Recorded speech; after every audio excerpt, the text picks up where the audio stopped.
In September of 2019, Nintendo released Mario Kart Tour, a mobile game in the world-famous Mario Kart series. And I mean, hey, it's a Mario Kart game. How bad could it possibly be? Oh, no. Outside of an unpopular gacha system and in-app purchases that had you spending more money on Diddy Kong than you would a meal at Five Guys, the game was mostly okay. Thanks in part to its central concept of racing through city tracks. No, not those kinds of city tracks. We're talking tracks based off of real-life cities. 14 tracks developed for Mario Kart Tour were based off of real cities in the world, spanning North America, Europe, Asia, and even Oceania. Sadly, no tracks in South America or Africa, even though they were teased. Each of these tracks had multiple unique routes that took you past several different famous landmarks within those cities. While this is a cool concept on its own to incorporate a real-life city and its most iconic landmarks into a track you could race on in a Mario Kart game, because all of these landmarks can be found in real life, that opens up the potential to see how much research Nintendo did when designing these track layouts. So, that's what I did. I looked through every single Mario Kart Tour city track and determined how geographically accurate these city track layouts really are based on the placement of and distance between the landmarks in game versus real life. This is the geographical accuracy of Mario Kart's city tracks.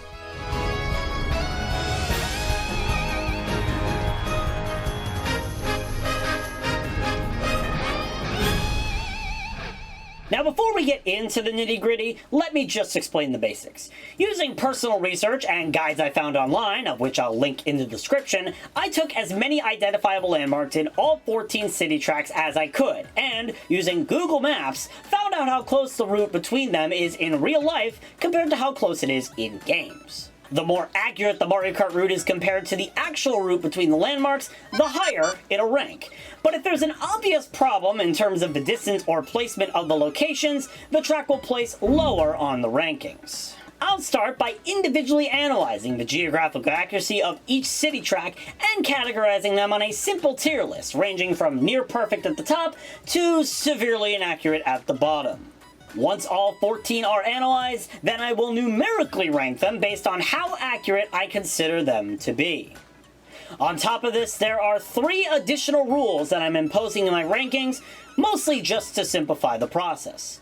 Number 1, all of this is based off the Mario Kart 8 Deluxe routes of these tracks. This is mainly because outside of hacks, there is no clear way to get footage of all the track routes in Mario Kart Tour. And plus, it's easier to pinpoint landmarks when they're in HD and not on your tiny phone screen. No offense. I may allude to the tour track versions once or twice in this video, but the basis of my research is done in 8 Deluxe. Number 2, drivability does not matter. There are several areas of these tracks that you cannot drive through in real life, unless you're planning on driving through museums, into canals, on rooftop pools, on railroad tracks, through sports stadiums, and in New York. Okay, on second thought, you can drive on railroad tracks, but I don't advise you to.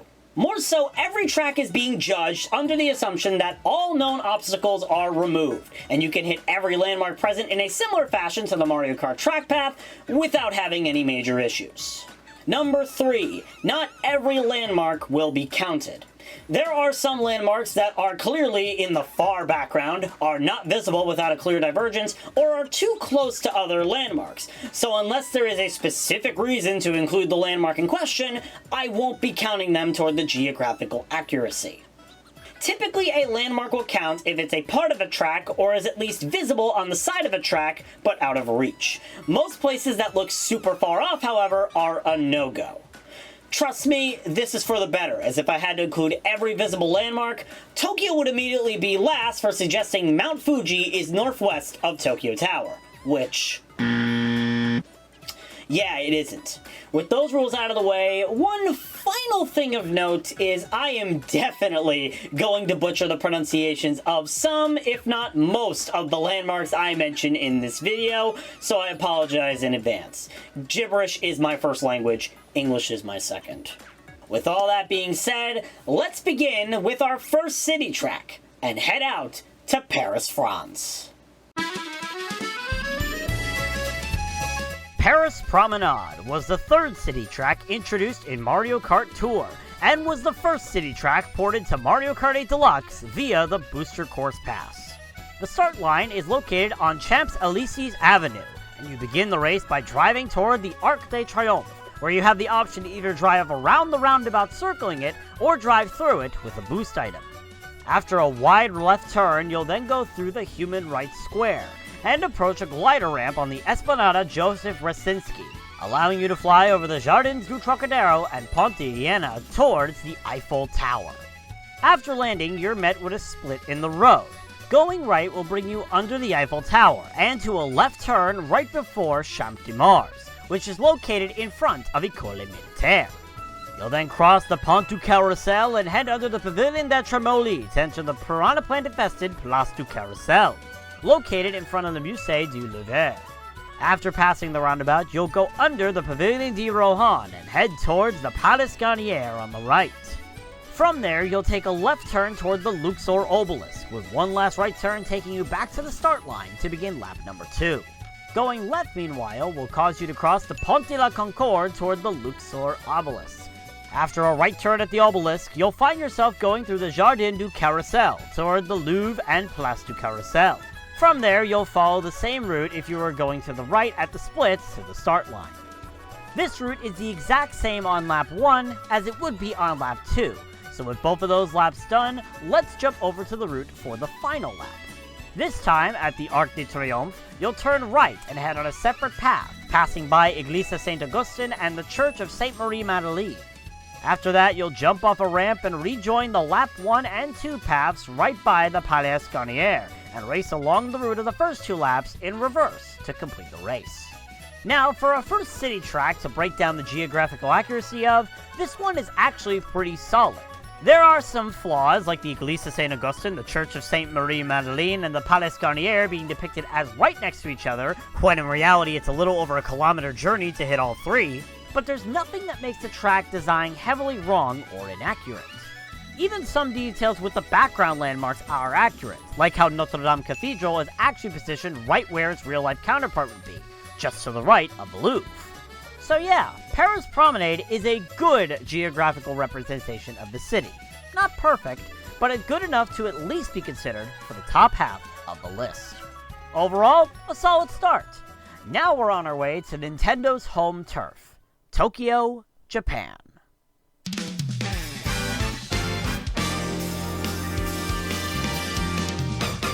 Tokyo Blur was the second city track introduced in Mario Kart Tour, and was brought to Mario Kart 8 Deluxe at the same time as Paris Promenade. You will begin the race on the Rainbow Bridge, which crosses over the Tokyo Bay. From the start line, you'll travel north past the Shibuya Island Towers toward the Tokyo Tower, before taking a right off the bridge at the World Trade Center Tokyo and pass by the Kabukiza on your left.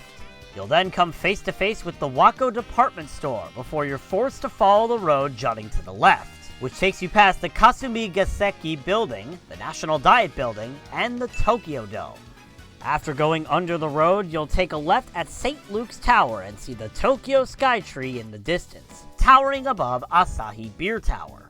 From there, you'll take a few turns to get back on the Rainbow Bridge, passing by Fuji TV headquarters in the distance to begin lap number 2.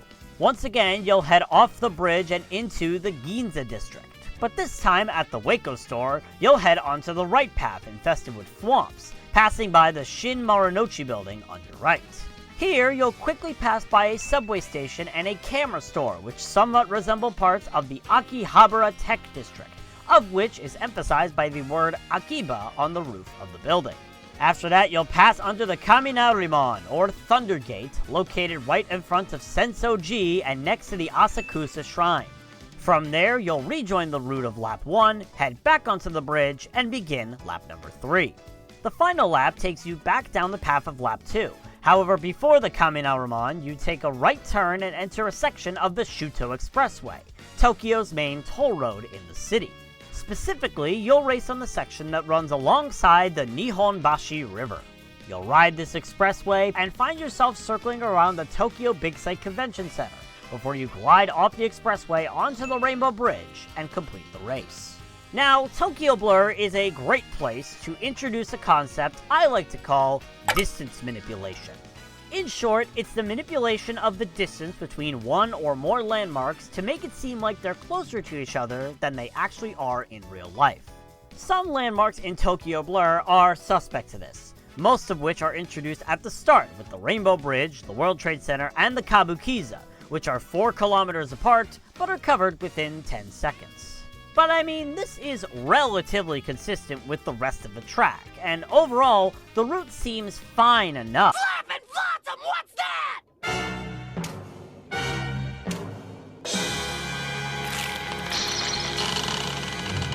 Okay, I could get if this was any other city, but how do you make a geographical inaccuracy this bad in Tokyo? For context, this is the location of the Asahi Beer Tower in real life. However, as you can clearly see, this landmark is nowhere near St. Luke's Tower, the Rainbow Bridge, or even Tokyo Big Sight, which are all implied to be right by it in-game. Outside of that, there's no major issues in the geographical accuracy, but this is a mistake that needs to be studied. As a result, Tokyo is sadly going to be near the bottom half of the list. Now it's time to cover one of the 2 city tracks in the United States, starting with New York City. New York Minute was a comedy film released in 2004 starring the Olsen twins. Wait a second, who changed my script? New York Minute was the first city track in Mario Kart Tour, launching with the game, and was the first track of the second wave of Mario Kart 8 Deluxe's DLC. And what better place to start a race to New York starring Jimmy Fallon? Oh god damn! What better place to start a race in New York City than in Times Square? You'll begin in the middle of the square, with businesses and billboards loitering the buildings, with some billboards advertising the world-famous Donkey Kong musical. After traveling to the right of 2 Times Square and through the streets faster than any commute through New York would be, you'll pass by Carnegie Hall on your right and enter Central Park, looping around the Central Park Zoo and catching some sights in the Metropolitan Museum of Art, Belvedere Castle, and the American Museum of Natural History. As you exit the loop around, you'll notice the Arsenal on your right before taking a right turn and coming face to face with Rockefeller Center. You'll take an abrupt S-bend before the Rock, however, and pass by multiple notable buildings, including St. Patrick's Cathedral, 383 Madison Avenue, the MetLife Building, and of course, right at the end of the road, the Empire State Building. You'll then take a right turn, passing by the New York Public Library on your right and the Manhattan Mall on your left, before making another right turn at the NASDAQ market site to re-enter Times Square and begin lap number 2. This time around, you'll travel to the left of 2 Times Square and head towards the Time Warner Center, before taking a right and a left to loop around the Central Park Zoo once again. You'll take a left at Carnegie Hall, a right at the Olympic Tower, and hit an optional glider that will send you flying toward the Empire State Building once more. Repeat the final 2 turns of the first lap, and you begin lap number 3. Once again, you'll go to the left of 2 Times Square, except this time you'll pass right by the Central Park Zoo and the Arsenal, and then make your way into Rockefeller Center, heading down to where the annual ice rink is and entering the building. After navigating through a small parking garage, you'll be met with a window to the south end of the city, giving you views of the Statue of Liberty and One World Trade Center, before you come out of the tunnel under Pen 2 and enter Times Square once more to complete the race. Now, with a crowded map like New York Minute is, it is difficult to find a lot of geographical inaccuracies. However, that doesn't mean the track is free from them. The worst cases of geographical inaccuracies I can pinpoint are all the instances of distance manipulation on the southern side of the track. While you could draw a straight line that connects the 4 landmarks on the bottom straightaway, you're not going to hit all of them without having a few blocks of blank space, as they are not perfectly next to each other. This might be the biggest textbook case of distance manipulation on a single straightaway so far, as while this route is possible, it's not as easy as the game suggests. Also, take notes, kids. A tunnel in New York will never have views of the outside, nor will the Statue of Liberty and One World Trade Center look almost identical in size from the city. Overall, New York isn't as geographically inaccurate as, say, Tokyo with its fatal error, but it's definitely a step down from Paris, so it goes in the middle of the two. Next up, it's time to head down under, off to Sydney, Australia. Sydney Sprint was the 8th city track introduced in Mario Kart Tour, and was the 2nd city track included in Wave 2 of the Mario Kart 8 Deluxe Booster Course Pass. Before I dive in, however, I need to mention T2 Norway's video, which I'll link in the description, that analyzes how accurate the track is to Sydney itself, mostly focusing on the visuals. It's an excellent video that I highly recommend you check out, and is one that I wish I realized existed sooner when I was making this video. As for the geographical accuracy, you'll begin the race alongside the Ben & Long apartments. You'll then drive down towards Sydney Harbour, turning right to pass by the Alan C. Lewis Fountain, which is ironically less detailed in the 8 Deluxe version of the track compared to the Mario Kart Tour version.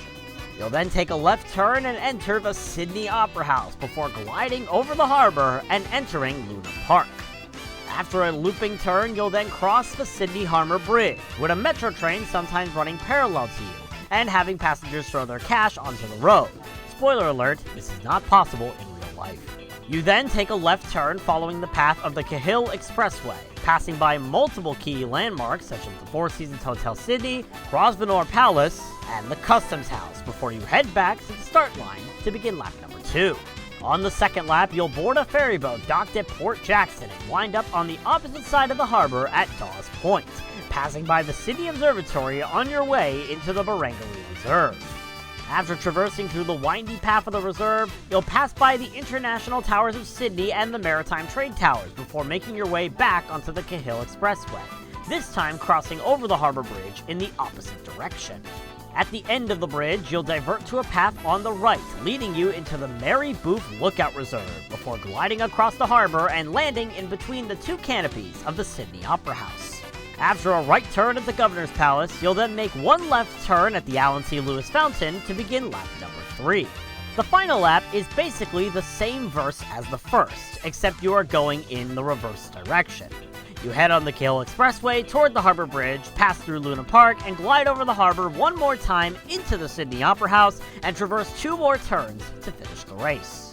Now, like Paris, Sydney does a pretty good job of keeping its landmarks centralized and not having any severe inaccuracies like Tokyo.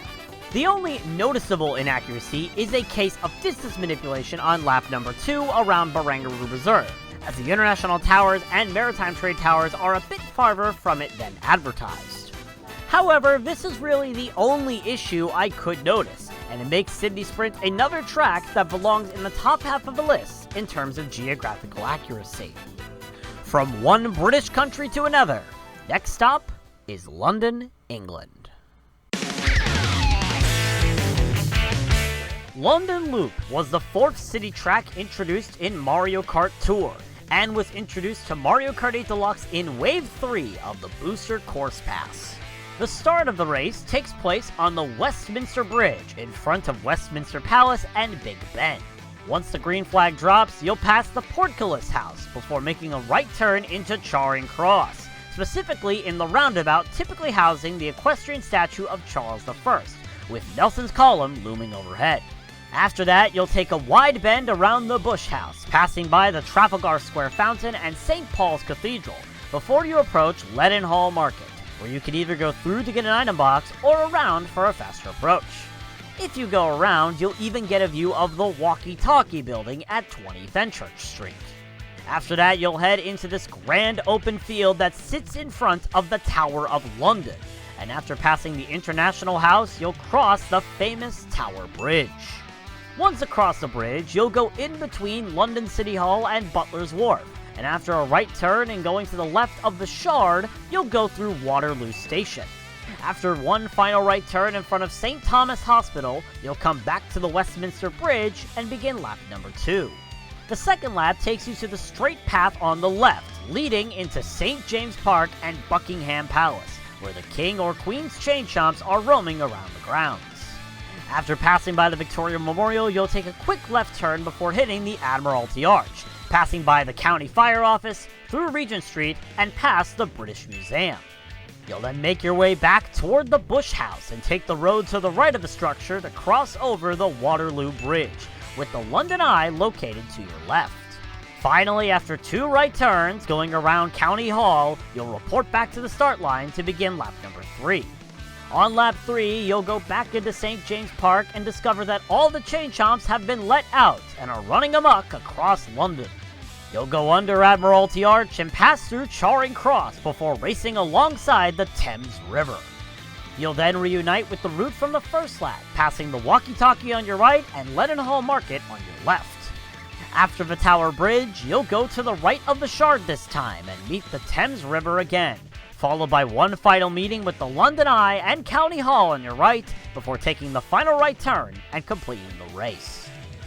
Now, as for geographical accuracy, London does have a bit of a problem where there is a large gap of around 1.5 kilometers separating 2 central areas. You can almost divide this map into 2 halves, the Westminster portion and the Tower Bridge portion, and there's some distance manipulation used to connect these 2 halves together. This wouldn't be a big issue if it wasn't implied these 2 areas are somewhat next to each other in real life. According to the game, St. Paul's is directly across from the Bush House, and you could exit Waterloo Station and be at the Spire. Also of note, like the Asahi Beer Tower, the London Eye is not in the correct spot. It's not as bad as the first case, but it still is an inaccuracy. Overall, London isn't terrible. I'd say the areas with landmarks close together are really well done, but it's not going to be ranked higher than Paris or Sydney. Now we head not too far away to another notable European city, Berlin, Germany. Berlin banger! Berlin Byways was the 7th city track introduced in Mario Kart Tour, and the 2nd city track in Wave 3 of the Booster Course Pass. Like in London, the race begins on a bridge, this time being the Schlossbrücke, or the Castle Bridge. To start, you'll make your way through Paris Square and under the Brandenburg Gate, where you'll enter the expansive Tiergarten as you race down the Straße des 17 Juni toward the Victory Column. You'll then round the column until you are racing alongside the House of World Cultures on your left. At the split junction ahead, you'll take the left path first, heading toward the Berlin Hauptbahnhof. As you exit the station, you'll see the Federal Ministry of Education and Research and Monbijou Theater on your left, as well as the Bode Museum on your right. Before hitting the line to begin the second lap, you'll pass by the Berlin Cathedral on your right, St. Mary's Church on your left before the main road, and the Humboldt Forum on your left directly next to the starting line. On lap 2, you'll once again make your way through the Brandenburg Gate and toward the Victory Column, except now you'll take a side road parallel to the column, leading you to the Tempodrome. After a quick right turn, you'll pass by the Kaiser Wilhelm Memorial Church on your left, and the entrance to the Berlin Zoo on your right. With another right turn, passing by the Schiller Theater and Charlottenburg Palace, you'll meet up with the Victory Column again and pass by the House of World Cultures once more. This time at the split junction though, you'll go right and follow the traffic, passing by the Reichstag on your right. After passing the Paul Loeb building on your left, you'll then drive parallel with the Brandenburg Gate and pass by the Sony Center and Deutsche Bahn Tower on your left as you traverse through the forests of the Tiergarten. After navigating through the trees, you'll find yourself against traffic going through the Brandenburg Gate again, heading to the start line to begin lap number 3. On the final lap, you'll pass by St. Mary's Church on your left and turn right before the Neptune Fountain and the Rotes Rathaus to pass by the World Time Clock on your left and the East Side Gallery Berlin Wall on your right, which has some angry pieces falling out for some reason. After passing the wall, you'll turn in front of Mercedes-Benz Arena to run parallel with or under the Oberbaum Bridge as you make your way to the German and French cathedrals. After going between the two, you'll be met with a split path at the Schiller Monument, located in front of the Berlin Concert Hall, where going left will bring you past the Museum for Communications and bring you side by side with the Sony Center again. After traversing through the Tiergarten and passing the Brandenburg Gate one more time, you'll reach the start line and complete the race. Now, for the most part, there are some parts of Berlin byways that are pretty well done in terms of geographical accuracy. The first lap is basically almost perfect, with only one or two minor snags around the route. Sadly, the same cannot be said about laps 2 and 3. The Tempodrome, for example, is not as near the Kaiser Wilhelm Memorial Church and the Tiergarten as it's implied, and this section of landmarks on lap 3 is all sorts of wrong, with the world time clock being the biggest offender. Heck, lap 3 on its own has some heavy uses of distance manipulation present to connect all of these landmarks together, so the track definitely suffers in that regard. Sadly, while it was a valiant effort and the first lap showed promise, the essence of the rest of these issues means that Berlin is going to be in a grudge match with Tokyo for the bottom of the list in terms of geographical accuracy as it stands.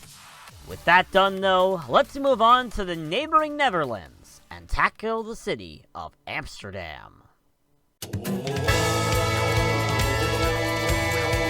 Amsterdam Drift was the 10th city track introduced in Mario Kart Tour, and the first track of Wave 4 of the Mario Kart 8 Deluxe Booster Course Pass. The start line for the track is located on Damrak Street, in between the Royal Palace of Amsterdam and Die Bijenkorf, with racers facing toward Amsterdam Central Station. Upon beginning the race, you'll take a quick S-bend before going underneath the Nemo Science Center, most likely through a representation of the IJ Tunnel, emerging out on the other side as you glide over the river and land in between the Het John Shop and the Zoker windmills. From there, you'll race through the Zaanse Schans, which concludes in you crossing a ferry boat to re-enter the city right by the Hotel de Port van Cleve. After passing by Magna Plaza on your right, you'll then make a sharp left turn, pass by Gaboo Industria for the first time on your right, and head back to the start line to begin the second lap. Lap 2 is the most unique one in the entire game, as it marks the first and largest underwater section in a Mario Kart Tour city track, as you make your way through the famous canals of Amsterdam. Unfortunately, due to the fact you race through the canals, there are basically no identifiable landmarks in sight, minus the Goeyer windmill before you enter, and maybe the Amsterdam University of the Arts or the Royal Theatre Carré if you spot them quickly while tricking off of this boat. Nonetheless, you'll re-emerge from the canals around the final turn of lap 1, and make your way to the line to begin the final lap. Lap 3 starts by taking you on a very tight U-turn, making you pass by the Montalbaanstoren on your left. Afterwards, you'll take one of the sharpest turns on the circuit as you round past the National Monument, passing by Dam 21, 1012 JS Amsterdam, and Geboa Industria on your left. After one more left turn, you'll re-enter the canals to go through a pipe directly under Anne Frank's house, and emerge out the other end in the Keukenhof toilet fields, with the Van Gogh and Stedelijk museums barely visible on your right. After passing through the fields and seeing the Royal Concertgebouw in the distance, you'll pass under the Rijksmuseum and return to the city. You'll swiftly turn right before plowing through the Bloemenmarkt, do so again to avoid the Rembrandt House Museum, and quickly pass by the Munttoren on your left before hitting the National Monument again and navigating the final two kinks to complete the race. Now, in all of that chaos of breaking down the route, you may have noticed in my small map in the corner that I didn't mark some of the landmarks I mentioned. Well, the reason why is because if I did, the map would look like this. Yeah, as you can see, there is an obvious problem here. Amsterdam Drift is, bar none, one of the biggest offenders of distance manipulation, suggesting that the Zaanse Schans and the Keukenhof toilet fields are directly next to the city, when in reality, they are nowhere close. Zaanse Schans is 13 kilometers north of the Nemo Science Museum, and the Keukenhof toilet fields, while in-game are represented as a landmark directly next to the Rijksmuseum, are actually a whopping 25 kilometers away. There are even 3 landmarks by the tulip fields in-game that are not even supposed to be there, meaning Nintendo took one too many liberties when designing this final lap section. But okay, maybe I'm overreacting. The rest of the track has to be good, right? I mean, it's not terrible. The worst landmark I'd say is Anne Frank's house, but there definitely are better ways they could have handled this track. Really, if it weren't for a full lap in the canals keeping you from seeing more landmarks, then I would have been much more critical. That being said, I don't think anyone would argue with me if Amsterdam was the first city track to be put in this bottom tier, and is best suited right now as last on the list. Let's just hope the next city track in Bangkok, Thailand is more accurate than this. Bangkok Rush. That's the only joke you get! Was the 11th city track introduced in Mario Kart Tour, and the 8th one included in the Booster Course Pass DLC. The track begins right in front of the Grand Palace, before you race toward Waterun and into the Chao Phraya River. Unlike the Amsterdam canals, you drive on top of the river like your car is fueled by Jesus, passing by and jumping off boats and gondolas as you go. You'll then make a left turn out of the river as you approach Asiatic Sky, passing by the River Park condominiums as you face the Democracy Monument. At the monument, you'll take an abrupt right turn, passing by Wat Traiment on your left as you enter the Make-Long Railway Market, where the train tracks here take direct inspiration from Brendam Docks and lead directly into the sea. Exiting there, you'll round the King Power Mahanakan on your left as you make your way either under or on top of the BTS SkyTrain, which here runs in between the MBK Center and the CM Paragon. Finally, to conclude the first lap, you'll pass the giant swing on your left and make a quick S-bend passing by this elephant statue, which is meant to represent Wat Saman Ratanram, lounging next to the Wat Pho reclining Buddha on your left. On lap number 2, you'll make a right turn around the Grand Palace, passing by the Budai Sawan Chapel on your left. At Wat Phra Kaew, you'll turn left and head through Khao San Road, but not before getting a view of Wat Chanan Songkram in the distance. Eventually, at the end of the road, you'll hit a split path and head right, passing by Wat Saket on your right and gliding over the BTS SkyTrain through the giant swing and towards the Democracy Monument. You'll race alongside the Chao Phraya River this time and make one more right turn around the reclining Buddha to begin lap number 3. Once again, you'll make your way around the Grand Palace, except at Wat Phra Kaew, you'll turn right to head back onto Khao San Road. This time at the fork in the road, you'll go left, entering the Esplanada Ratchadapasek. At the top of the parking garage, you'll get a good view of the RS, CW, and G towers on your left, before you plunge into the Talent Rotfi, or the Train Market Ratchada. One final drive under or on the BTS SkyTrain route in between the CM Paragon and the MBK Center, and the last S-bend past the elephant statue, and you've completed a rush through Bangkok. I thought I said you have one! Now, if you thought that Amsterdam had the biggest geographical inaccuracies, Bangkok somehow outdid them. How bad is it, you may ask? Well, yes, the quick enough tulip fields were 25 kilometers away from the main city of Amsterdam, the Make-Long Railway Market somehow is almost triple that distance away from Wat Traiment. Worse, Bangkok has only one pink elephant statue that looks like this, which, again, is at Wat Saman Ratanaram, which adds on an extra 65 kilometers on top of the market. And if that wasn't enough, a lot of the locations presented in the actual city of Bangkok do not line up cohesively. There's egregious distance manipulation to connect the Esplanada Ratchadapasek and the BTS SkyTrain, and I think this mess of lines in the central part of the track tells you the real-life equivalent of this track is nowhere close to the in-game one. End of story. Bangkok Rush somehow beats Amsterdam as the least geographically accurate track in the game thus far. So, Asia is somehow 2 for 2 on poor geographical accuracy in their track layouts. With only one Mario Kart track left in the continent, the region's hope lies in the Republic of Singapore. Singapore Speedway was the 9th city track introduced in Mario Kart Tour, as well as the final track included in the 4th wave of the Booster Course Pass. Singapore is also unique in that it is the first section-based city track.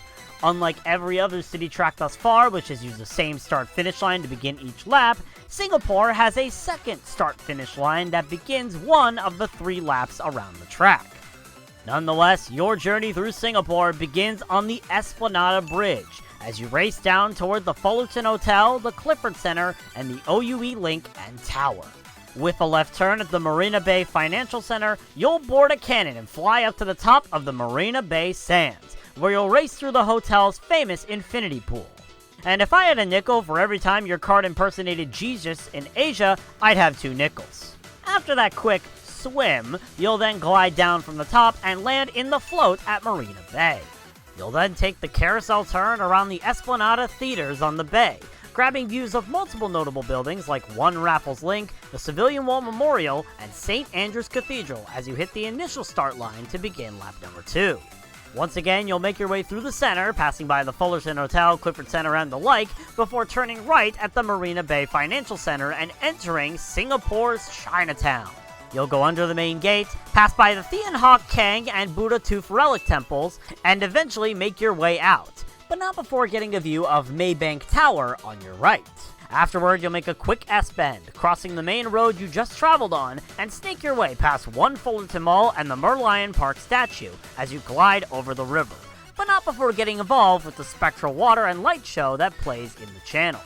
Finally, after landing in between 2 of the towers of the Marina Bay Sands, you'll enter the Gardens by the Bay to begin lap number 3. The race proceeds through this makeshift conveyor belt layout through the Supertree Grove, and eventually leads you to the Helix Bridge. With a view of the Singapore Flyer in the distance, you'll exit the bridge back into the float at Marina Bay, before making a sharp left turn to hit a glider ramp and fly over the Art Science Museum and parallel to the Marina Bay Sands. After landing, you'll race back through Chinatown one more time, passing by all the aforementioned landmarks, before emerging out and taking a left turn back onto the Esplanade Bridge to complete the race. Now, unlike most other city tracks that tried to incorporate multiple different landmarks and intertwine them together, Singapore did it differently, focusing on one specific area. In this case, all the landmarks are within the area of the Marina Bay. Because of the close nature of the track, and based on the locations included, Singapore's geographical accuracy is near perfect compared to the actual city. The only minor issues revolve around the placements of Maybank Tower, Merlion Park, and the Thian Hock Keng Temple, but everything else is basically spot on. There is no better way that Singapore could be accurately represented geographically. And as a result, it'll be the first track to crack this top tier and belongs at the top of the list. It will be a challenge to be more accurate than Singapore, but let's see if Athens, Greece has what it takes.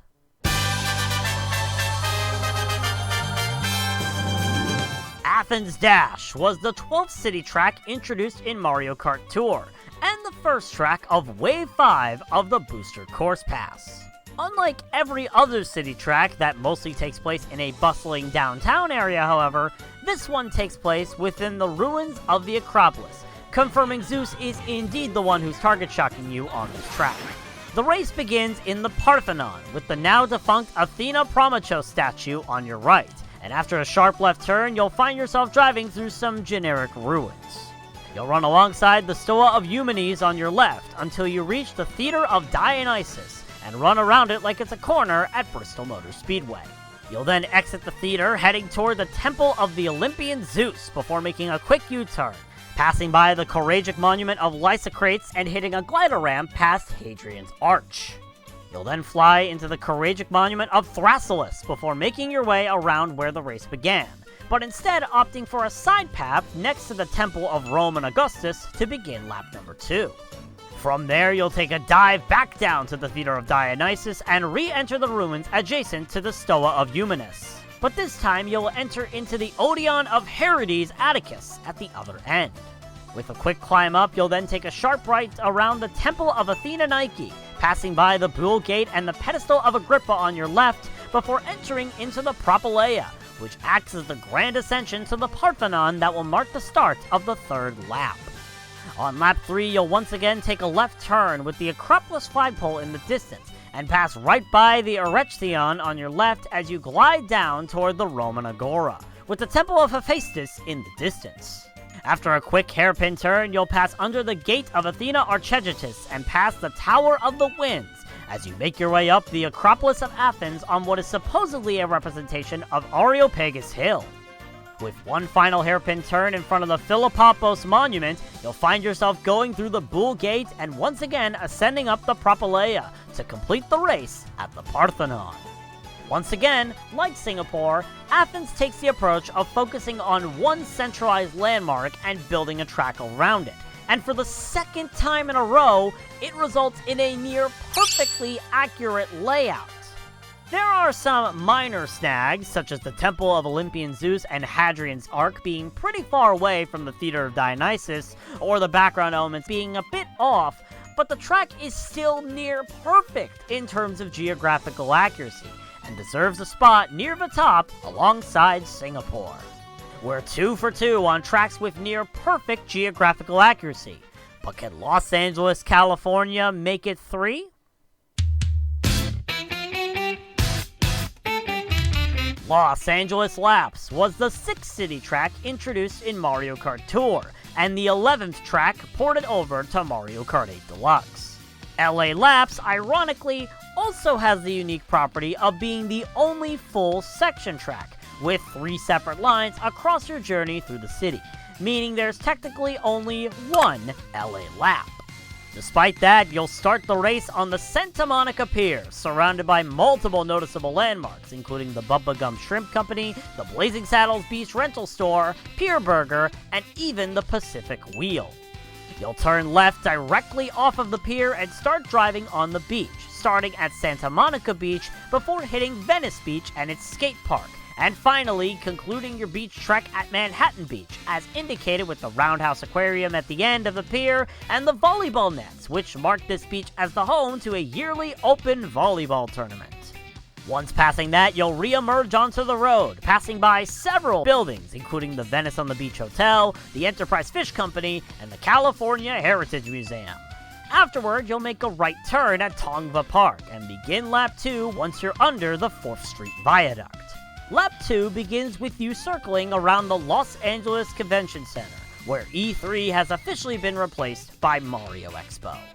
After passing in between the City National Plaza and the 777 Tower, you'll fly right over Dodgers Stadium, landing on the other side, ready to enter the Pink's Hot Dogs drive-thru. From here, you'll pass by Paul Smith's Pink Wall as you enter Beverly Hills, passing by City Hall and the original Farmers Market on your left.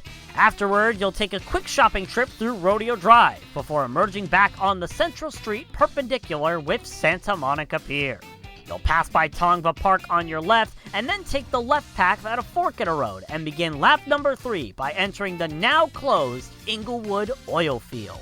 After navigating your way through what everyone thinks about when Los Angeles is mentioned, you'll exit by crossing the 4th Street Viaduct you began lap 2 under, before you pass by LA City Hall on your left and take one final S-bend to get back onto the Santa Monica Pier and complete the race.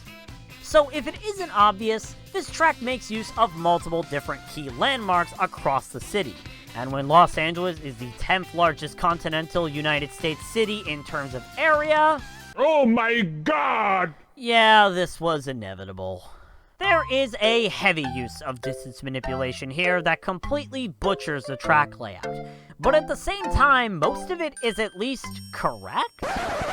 If it weren't for Manhattan Beach being directly represented, the original's Farmers Market being shown as next to Beverly Hills City Hall, and the LA City Hall not being put near Santa Monica, you have a track that does use a lot of distance manipulation, but is still closely aligned with the Mario Kart track.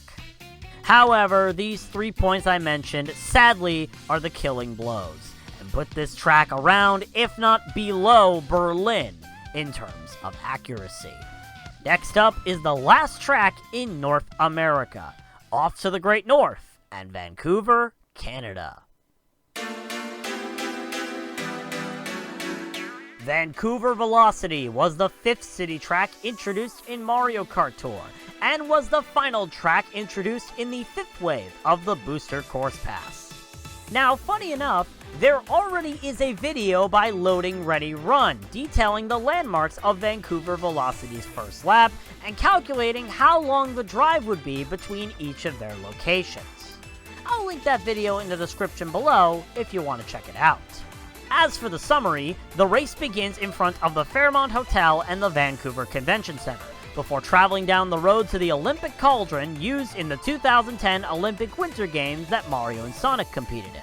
After that, you'll head right across some wooden rafts instead of crossing the Lionsgate Bridge, ever so conveniently placed in the background, and enter into the generically named Vancouver Park. Here, you'll pass by a food place that closely resembles Logger's Grill on your left, and enter the Suspension Bridge, which is meant to resemble the Capilano Suspension Bridge Park. After driving through the only anti-gravity section in a city track, you'll glide over the harbor with views of multiple seaside buildings, including the Lecky Building, Granville Square, and Canada Place. You'll then head around the final bend of the lap, passing by numerous buildings on your left, including Prince Waterhouse Cooper's Place, the Harbor Center, and the Waterfront Center. On the second lap, you'll once again make a beeline for the Olympic Torch, except this time you'll take a left across a different set of wooden rafts as you enter Stanley Park. While in the park, you'll pass the Vancouver Aquarium on the right and race around the Lost Lagoon, passing by the Maritime Museum and the Museum of Vancouver in the distance. From there, you'll glide right down the road, passing by BC Place on your right before entering Rogers Arena. You'll then exit out the side path of the arena, turning left before hitting Waterfront Station and passing by the famous Gastown Steam Clock on your right before heading back to the start line. Now, funny enough, in the video by Loading Ready Run, they confused the start line for the location of the Gastown Steam Clock in this track. But in reality, there were 2 extra Gastown Steam Clocks constructed for the start line of the track, meaning that there's 3 more Gastown Steam Clocks in this version of Vancouver than there really should be in real life. Anyways, on the final lap, you'll head into the tunnel right in front of you, and emerge from the tunnel in the Vancouver Public Library. From the library, you'll take another left turn by BC Place and re-enter Rogers Arena, this time going straight through, emerging on the other side by the Roger Nielsen statue. After a wide turn, giving you views of Espana Tower B and Paris Square on your right, and Woodward's 43 on your left, you'll reunite with the route from lap 2 and complete the race. Now, Vancouver is a track that has some very interesting properties, but at the same time, those properties severely hinder it. For example, the Fairmont Hotel is not directly across from the Convention Center, the Gastown Steam Clock is east of Waterfront Station instead of west, and BC Place and Rogers Arena are depicted as too far away from each other. The only props I can give the track is that the distance between the Olympic Cauldron and the 2 parks is fairly accurate. But that doesn't mean it's allowed to contend with tracks like Sydney or even London for its lacking geographical accuracy. We're in the home stretch now. Next off is the place all roads lead to, Rome, Italy.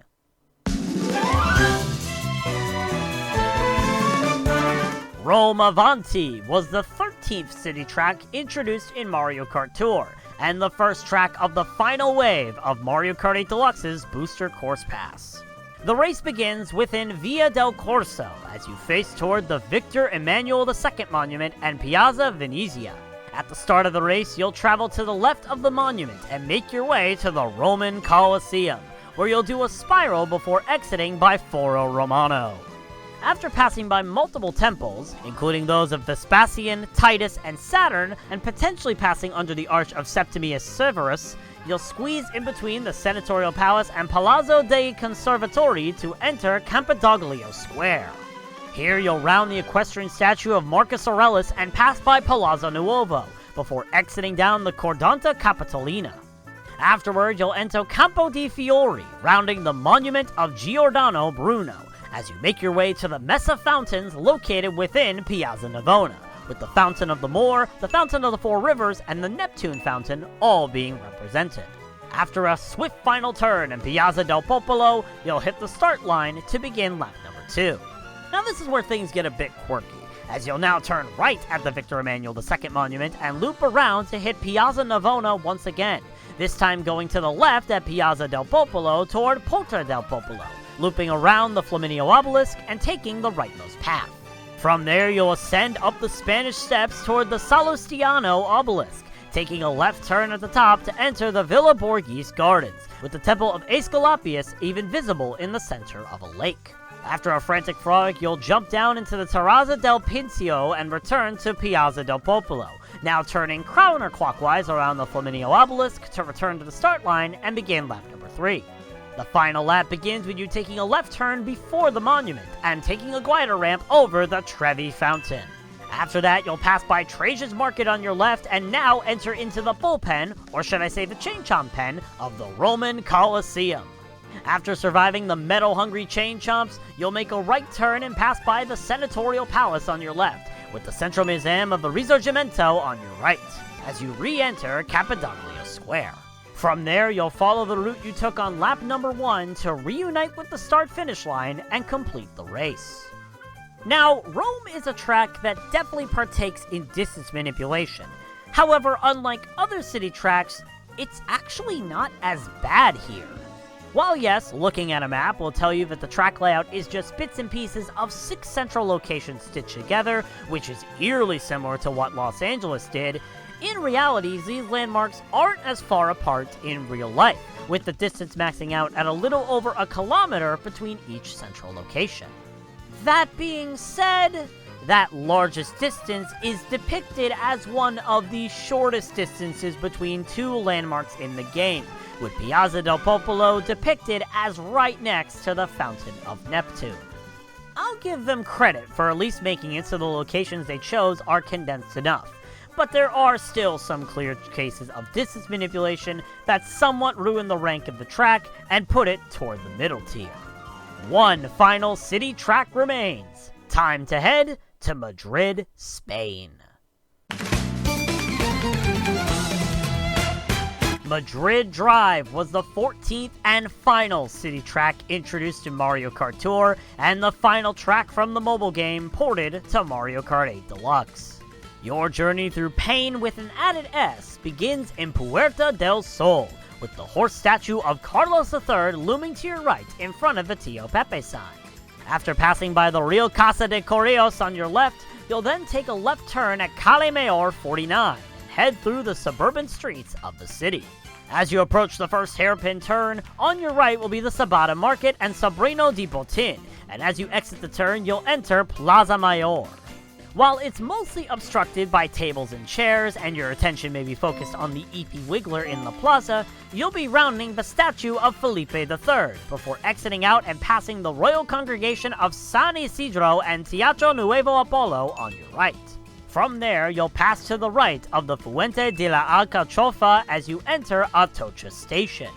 After rounding the piranha plant-infested station, you know, what is it with these Eastern European countries and getting infested with piranha plants anyways? You'll exit the station and enter the Prado Museum, where it seems someone took a page out of Doodlebob and has made a piranha plant come to life in their artwork. After exiting the museum, you'll make 2 simple turns, one of which goes past the Estación del Sol and hit the start line again to start lap number 2.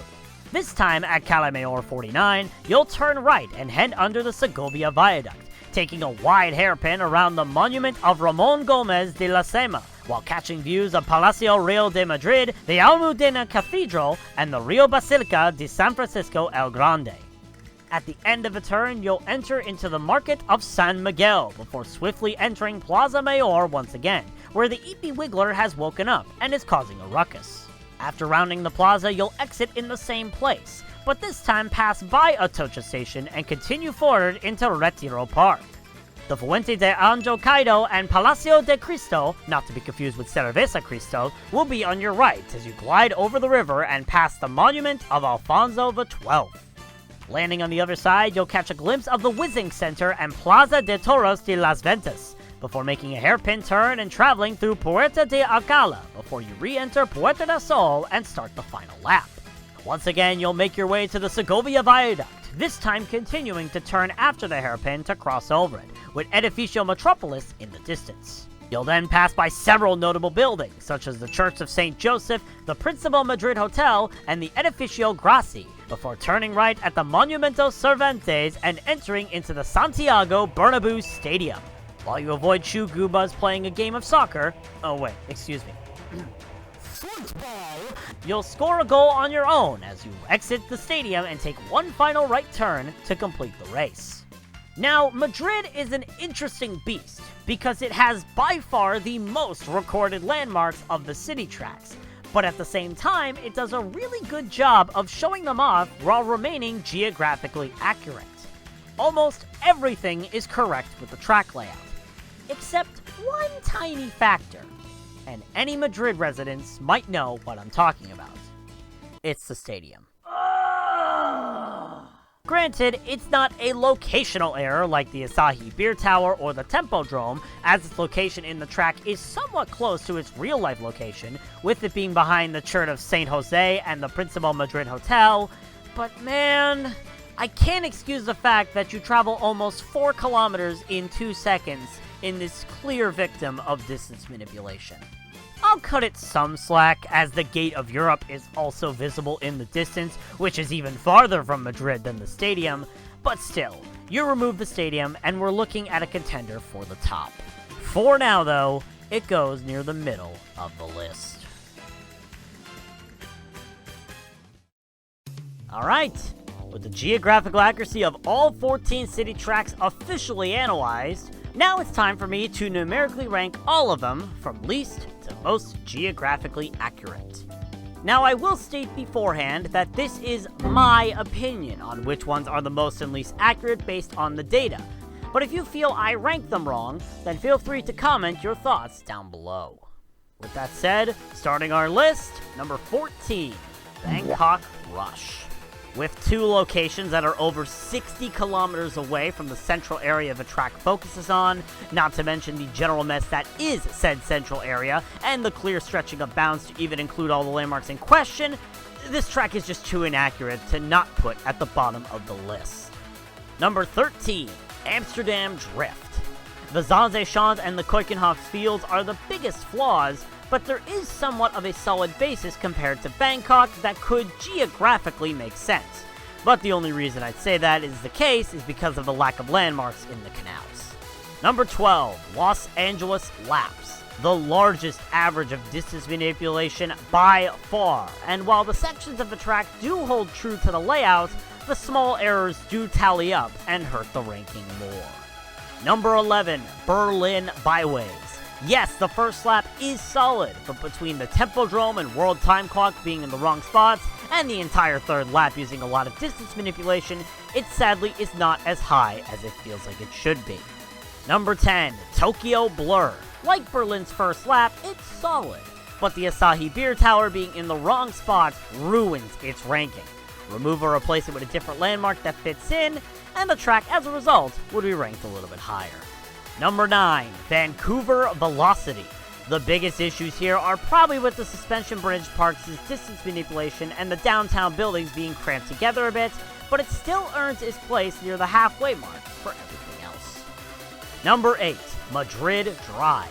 This is one I kept flip-flopping between in terms of position, but honestly, while the general track layout is extremely solid, it sadly suffers the same fate as Vancouver, with somewhat heavy distance manipulation used for us just to play in a stadium. Number 7, London Loop. There is distance manipulation used, but it's not as drastic as lower ranked tracks. Plus, with 2 solid cores present, I do think London is a good representation of a middle-of-the-road track on the list. Number 6, New York Minute. Most of what's shown is good, but that final stretch on the south side and the tunnel showing the Statue of Liberty is almost taller than One World Trade Center gets on my nerves just enough to keep it from the top. Number 5, Rome Avanti. Like Los Angeles, it's multiple small areas stitched together, but unlike LA, those small areas are much closer together. If it weren't for some somewhat unwarranted distance manipulation at some spots, this track is easily a frontrunner. Number 4, Paris Promenade. Probably the only case of a full city track working to near perfection. Any issues related to the distance between landmarks is minuscule enough to keep it from perfection, but it still belongs this high on the list. Number 3, Sydney Sprint. The track's focus around the harbor is what did it justice here. There is the small inaccuracy with the towers by Barangaroo Reserve, but it still deserves a slot near the top. Number 2, Athens Dash. A really great job of showcasing the Acropolis area. Only the background landmarks and the Temple of the Olympian Zeus stand out as the small weights, keeping it from the top spot. And finally, what I consider to be the most geographically accurate city track from Mario Kart Tour, number 1, Singapore Speedway. Every landmark is near identical to its real-life location, and even if it isn't, it's extremely close to the point where I would be nitpicking if I didn't put this track anywhere but the top of the list. And that is the geographical accuracy of every Mario Kart Tour city track. Before the video ends, I do want to give some special thanks out. First, a massive special thanks to Game & Watch 26 on Reddit, who made these amazing maps that detailed every single landmark present in every single Mario Kart Tour city track. Their maps were the majority basis of my research, and if it weren't for them, I wouldn't have been able to make this video as good as it was. I will link their full master post containing every single map for every single city track in the description if you want to check it out. I highly advise you do. It is definitely worth your time. I also want to give a special shout out to C. Tarno, who helped me get some of the footage and pictures from Sydney, Vancouver, and London in this video, as well as a special shout out to Menkalor, who was happy enough to review the script I was making for this video and give me some tips along the way. Thank you to both of you. This video would also not have been possible without your help. And lastly, I want to thank all of you who are currently watching through this video and have stuck around to see the ending of it all. This was a massive project that was months in the making, and I'm very glad that I was able to get it done, and I hope all of you watching at home enjoyed it as much as I did making it for the past couple of months. Hopefully in the future, Nintendo adds more of these sort of real-life location city tracks, and who knows, maybe they might make Boston Big Dig a thing so I can analyze that track in person as a fellow Bostonian.